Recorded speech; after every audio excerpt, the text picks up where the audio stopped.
Hello and welcome to Indus News Live from Islamabad. I'm Hira Mustafa and these are the headlines.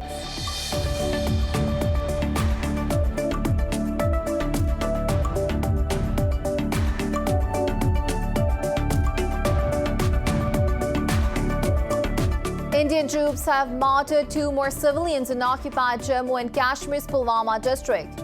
The youths were targeted during a so-called cordon and search operation.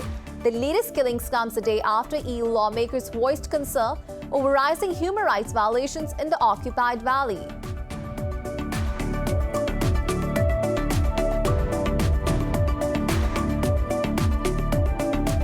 The US has imposed fresh sanctions on Cuban police force for suppressing the ongoing anti-government demonstrations.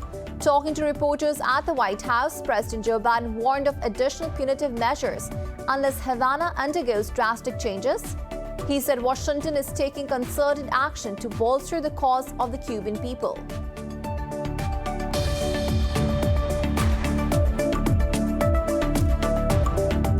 The US has once again called for an immediate end to ongoing violence in Afghanistan. A spokesperson for the State Department condemned the attack on a UN compound in Herat.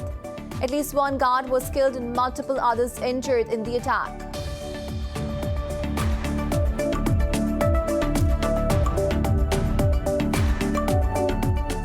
Brazil has reported more than 900 COVID-19 deaths and over 40,000 new cases in the past 24 hours. Pakistan has registered 65 new deaths and more than 4,900 infections, the highest daily caseload since 29th of April. Globally, the death toll has surpassed 4.2 million, with more than 197 million infections.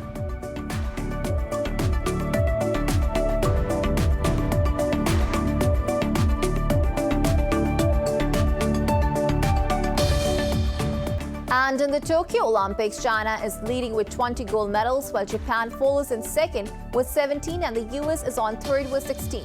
The US made a strong start on day 8 of the Games, clinching 2 golds in swimming contest. Katie Ledecky took the gold in the women's 800-meter freestyle, while Caleb Dressel won the men's 100-meter butterfly.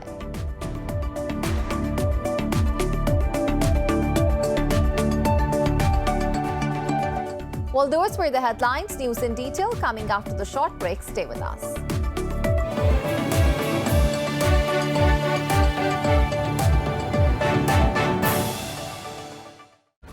Welcome back. Now the news in detail. Indian troops have martyred 2 more civilians in occupied Jammu and Kashmir. The youths were targeted during a so-called cordon and search operation in Pulwama district. Rights activists say the occupying forces have killed at least 400 civilians in the valley since August 2019. Meanwhile, Pakistan has welcomed EU lawmakers' letter on the humanitarian situation in Indian-occupied Kashmir. On Friday, 16 parliamentarians urged action against rights violations in a letter to the European Commission. In a statement, the Foreign Ministry spokesperson said the letter demonstrates global censure of rights violations in the valley. Zahid Hafiz Chaudhry said the UN has discussed the issue at least 3 times, despite New Delhi's fake narrative of so-called normalcy in the valley.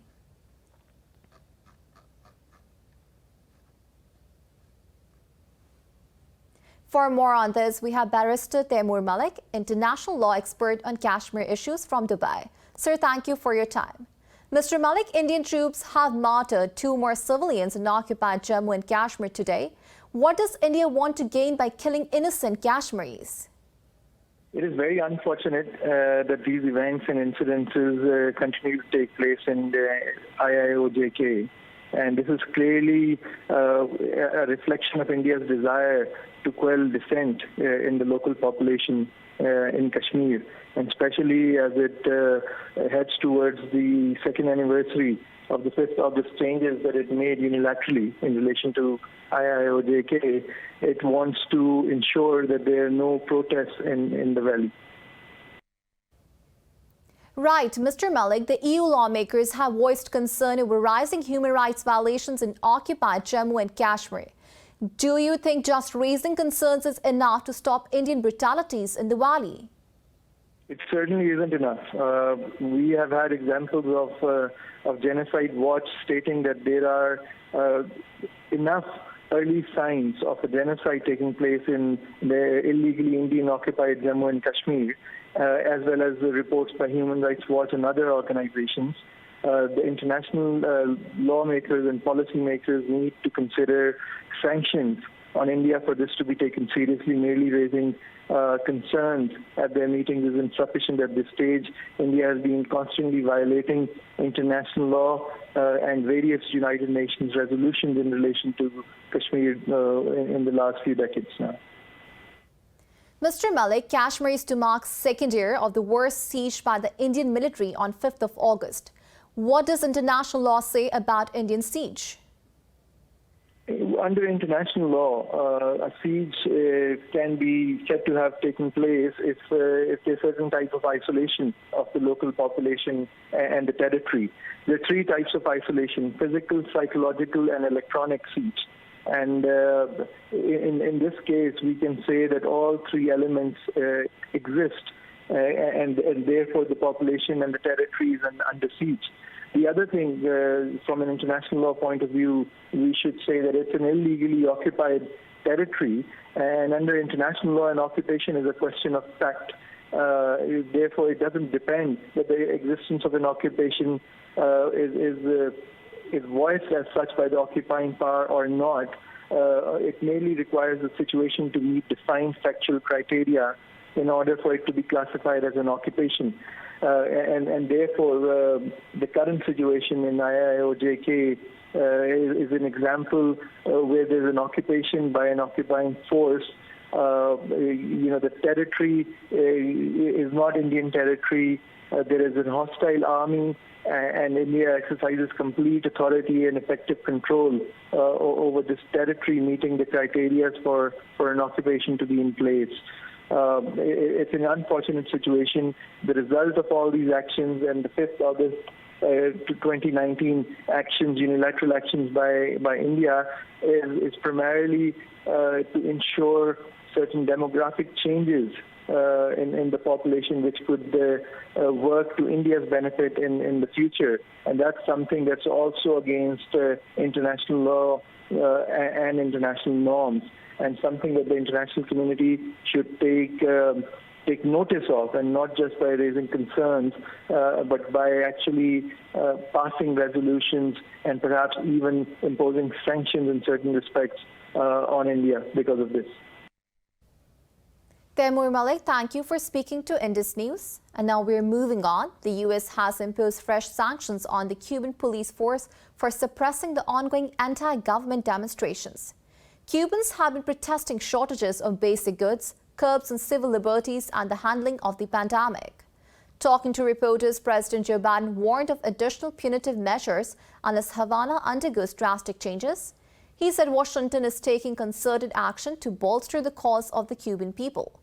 The U.S. Treasury Department noted the sanctions also target two police force leaders. The curbs freeze their assets in the U.S. and bars Americans from carrying out transactions with them. Meanwhile, Republicans and Democrats on Capitol Hill have urged further measures. The U.S. has once again called for an immediate end to ongoing violence in Afghanistan. The statement comes after the attack on a UN compound in Herat killed one guard and injured several others. In a news briefing, a State Department spokesperson condemned the attack by what she called anti-government militants. Meanwhile, UN Secretary General said the attacks against the organization are prohibited under the international law. Antonio Guterres' spokesperson said the assault may amount to war crimes. Earlier, a Taliban spokesperson said the UN office was caught in a crossfire, but it is safe.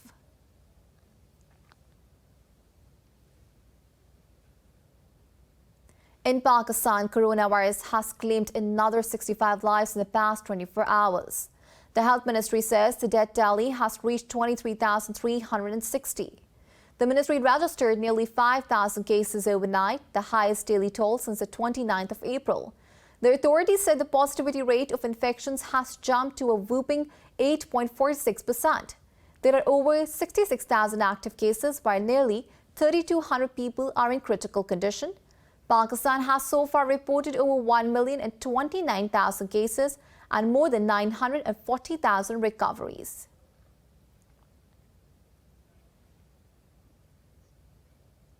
Brazil has reported more than 900 COVID-19 deaths and over 40,000 new cases in the past 24 hours. Globally, the death toll has surpassed 4.2 million, with more than 197 million infections. Details in the following report.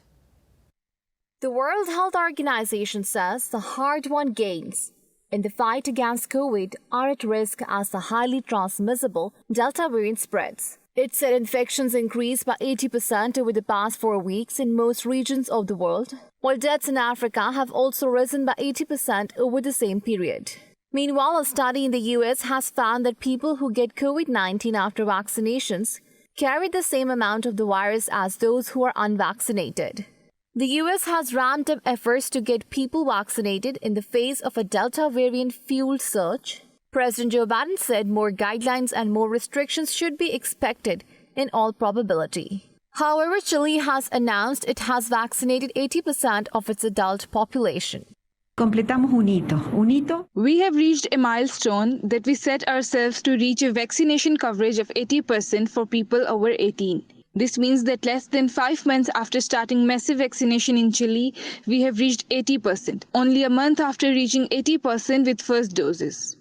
Meanwhile, the tensions over the COVID-19 origin tracing keep escalating. China has listed 4 things for US to prove itself transparent and responsible. It asked the US to publish the data of its early cases, allow probes into Fort Detrick, over 200 biolabs overseas, and the University of North Carolina. It also called on the US to release the data on sickened American military athletes who attended World Military Games in Wuhan in 2019. In order to shift its responsibility in poor COVID-19 response and out of the political motive of smearing and suppressing others, US has been busy with politicization, stigmatization, and turning origin tracing study into its tool. It has made lying, vilifying, and coercing its standard practice without any respect for facts, science, and justice. Such despicable behavior of the US will leave a stain in the history of the humanity's fight against diseases. Australia, Japan, and the Philippines have tightened curbs yet again over the Delta-driven surge. Over in Africa, the continent's tightest lockdown in Uganda has been eased after 42 days.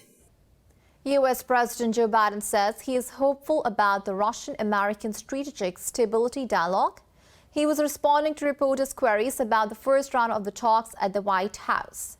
Biden gave a thumbs up, saying he is optimistic as Washington and Moscow are in process of working out their differences. The first round of the dialogue between the two sides took place earlier this week in Geneva. U.S. Deputy Secretary of State Wendy Sherman and Russian Deputy Foreign Minister Sergei Ryabakov led their respective delegations. The State Department said the two sides discussed the prospects of establishing new nuclear arms control.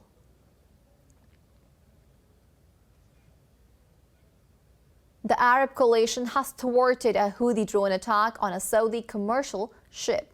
In a statement, the coalition said the Iran-backed Houthi militia continues to threaten global shipping lines. The coalition said it has contributed to the safety of ships transiting the Bab al-Mandab Strait. Meanwhile, the U.S. State Department said it is concerned over Houthis' continuous refusal to engage in the ceasefire talks. In a statement, the department said Special Envoy for Yemen, Tim Lenderking, completed his latest visit to the region. It said Lenderking held meetings with the UN, Gulf and Saudi, as well as Yemeni government officials. The statement read the envoy called for an end to fight in Marib and across Yemen.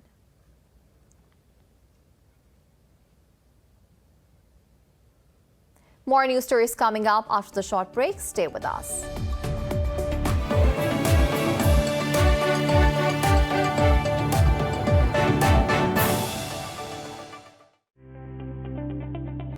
Welcome back. Israeli troops have injured more than 400 Palestinian protesters in the occupied West Bank. The Palestinian Red Crescent said 8 Palestinians were wounded by live fire. The humanitarian organization said most of those injured needed treatment for tear gas inhalation. It said the Israeli troops also fired rubber-coated bullets at Palestinian protesters at 3 sites. Residents in Beita Junction and Sabi Mountain are holding regular demonstrations against settlements. Earlier, occupying forces shot dead a Palestinian who was attending the funeral of a 12-year-old martyred. Israel has vowed a harsh response over a suspected swarm drone attack on its oil tanker in the Gulf of Oman. A British and Romanian crew members were killed in the attack.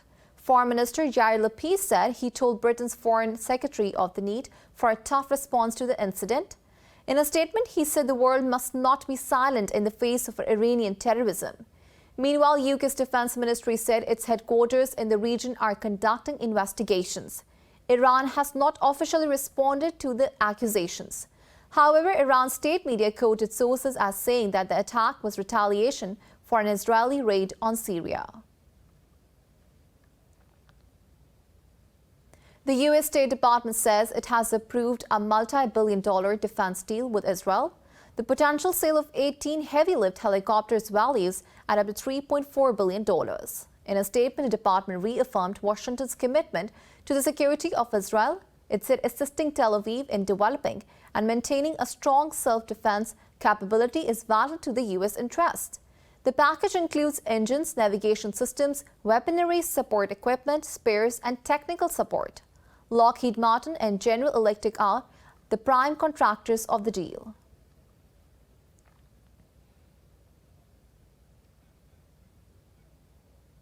The European Union has adopted a legal framework to impose sanctions on Lebanese officials and entities.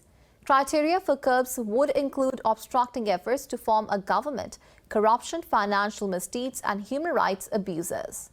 In a statement, the EU said listed officials will be subject to a travel ban and asset freeze. It said the bloc is ready to use policy instruments to end the current crisis in Lebanon. Meanwhile, in a tweet, U.S. Secretary of State Antony Blinken hailed the bloc's decision. Blinken said the U.S. supports the formation of a government in Lebanon that is capable of implementing critical reforms. Lebanon has no proper government in almost a year after the devastating Beirut port explosion on 4th of August. The U.S. Justice Department has dealt twin setbacks to former President Donald Trump. It ordered the release of Trump's tax records and disclosed a memo showing he urged top officials to declare his election defeat corrupt. The House Oversight and Reform Committee released the handwritten notes taken by acting deputy attorney in December. In a phone call, Trump had urged Jeffrey Rosen to say the election was corrupt and leave the rest to him. The call was made days before Rosen was appointed an acting attorney general.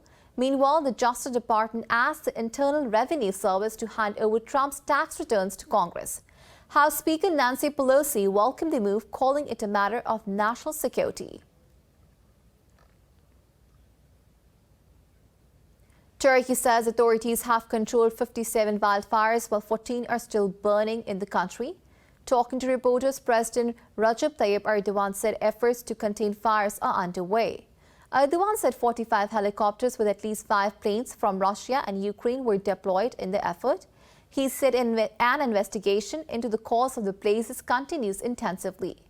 More than 70 wildfires have broken out this week, killing at least 4 people and forcing thousands to evacuate.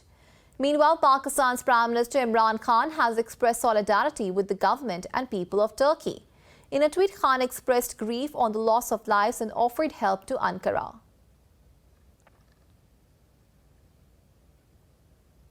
Saudi Arabia has invited Pakistan's Prime Minister Imran Khan to the Middle East Green Initiative Summit in October.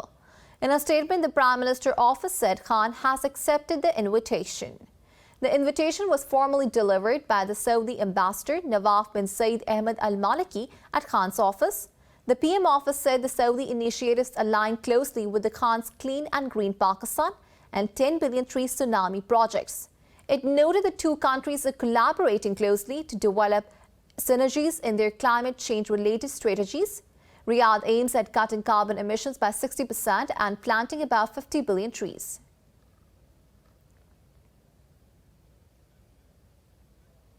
In Pakistan, heavy rainfall and thundershower are expected in most parts of the country in the next 12 hours. Met officials predicted isolated heavy falls in northeast Punjab and Khyber Pakhtunkhwa during the period.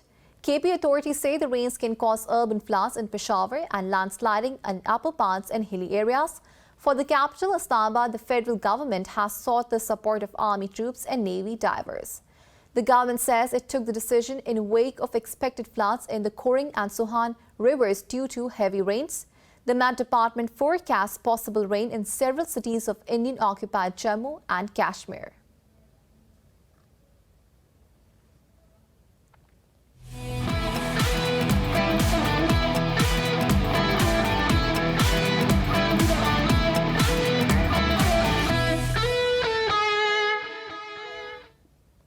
In cricket, Pakistan will face the West Indies in the second T20 of the four-match series in Guyana today.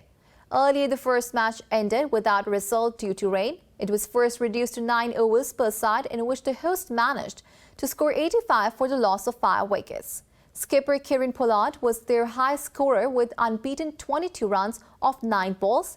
However, the visitors could not come to bat because of the rain and the match was abandoned. Rain might affect today's game as well, as showers are predicted throughout the week.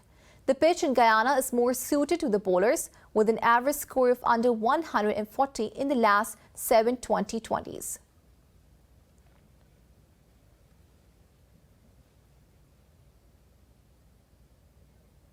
In Tokyo Olympics, China continues to assert its dominance as it extended its lead atop medal standings with 20 golds. Host Japan follow in second place with 17, while the US is on third with 16. This report has more on the Games. Day 8 of the Games is scheduled to feature a total of 21 gold medal events. The US made a strong start on Day 8 of the Games, clinching 2 golds in swimming contest. Katie Ledecky took the gold in the women's 800-meter freestyle, while the Caleb Dressel won the men's 100-meter butterfly. Britain won the gold in the mixed 4x100-meter medley relay in a world record time of 3 minutes and 37 seconds. Kelly McEwen backed Australia's 7th gold in the pool by winning the women's 200-meter backstroke. China's Yan Xiulu secured a gold medal in the women's RSX windsurfing competition. Meanwhile, Spain won its first gold of the Games after Alberto Fernandez, and Fatima Galvez secured a win in mixed team trap shooting. Trent Alexander-Arnold has signed a contract extension to 2025 at Liverpool. Right back describes new deal as proud movement. Arnold has made 179 appearances since his first team debut in October 2016. He has netted 10 goals to date. Arnold claimed Premier League, Champions League, FIFA Club World Cup and UEFA Super Cup winners' medals. Meanwhile, Arsenal has signed England defender Ben White from Premier League rivals Brighton. White played 36 games for Brighton last season.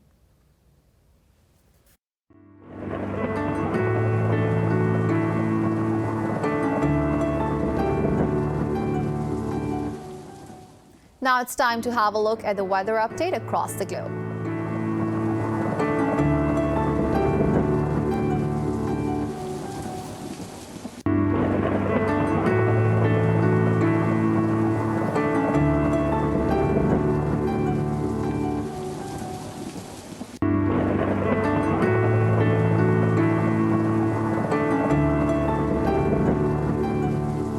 For the latest updates, you can follow us on social media at indus.news.